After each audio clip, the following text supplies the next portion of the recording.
During special festivals, fireworks are one of the most extraordinary shows. We may see dazzling red rolls, some overwhelming golden yellow stars, or even words. So, what are fireworks? In the old days, a Chinese villager accidentally threw a bamboo stick into the fire. The bamboo is hit, and boom! When bamboo is thrown into a fire, air particles inside the hollow move faster and collide more frequently, which eventually explodes with a bang. So the first version of fireworks was invented. Unlike the modern ones, these bamboos, called firecrackers, only have sounds but no colorful bright lights. In the period 600 to 900 AD, a Chinese alchemist mixed potassium nitrate, sulfur, and charcoal to produce a black flaky powder called gunpowder.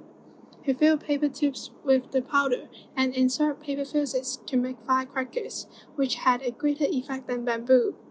The reaction consists of a fuel, an oxidizer, and sulfur. Fireworks had two major uses. Ancient Chinese believed that firecrackers would warn off evil spirits and grant immortality, so they used them on special days, like a birth, a wedding, and a funeral. Meanwhile, gunpowder was greatly used in military. At the end of the 13th century, Marco Polo brought the recipes of gunpowder back to Italy after his journey in Asia. After all, fireworks are used for celebrations. Though fireworks seems to be complicated, it is much simpler. This container is called the aerial shell. There is a large amount of gunpowder and some clumps of chemicals called stars. Gunpowder is typically explosive, which used for igniting and launching stars in different directions. The stars and gunpowder are surrounding a bursting charge in the central part. The bursting charge is used to set the entire compartment off, and it involves two fuses, the fast-acting fuse and the time delay fuse. We have the living charge, in which the initial explosion happens without triggering the main compartment, sending a shell into the sky. For each star, it contains oxidizers, which provides extra oxygen to speed up reactions, valves to produce heat, and metal-containing colorants for colors. There are two steps for a firework explosion. We place the aerial shell in the motor tube. Then we light the fast-acting fuse. Since lots of gases and heat are produced by the explosion of gunpowder, the pressure increases and the living charge at the bottom propels the aerial shell high above the ground. After that, when the shell is high enough, we igniate the time delay fuse. Then the bursting charge explodes, burning the gunpowder and stars. When stars in the aerial shell are ignited, chemical reactions happen.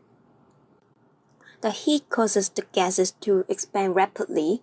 The increased pressure causes the stars to propel in many directions based on the arrangement of the stars. If the stars are arranged in various shapes, we can observe different patterns of fireworks in the sky. When the stars are spread in different directions at high temperatures, a chemical reaction, usually combustion, occurs through the reaction of oxidizers and fuels. During the heating of the reactions, electrons of metal colorants absorb energy from the heat and fuse from the ground state to higher energy levels. When it attains an excited state, it directly goes to a lower energy state with energy release, in which light of fireworks is emitted at this progress. The energy release from the excited state is called the energy difference.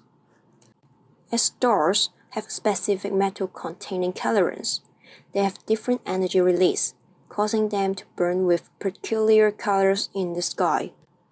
Strontium burns red, calcium burns orange, sodium burns yellow, barium burns green, and copper burns blue.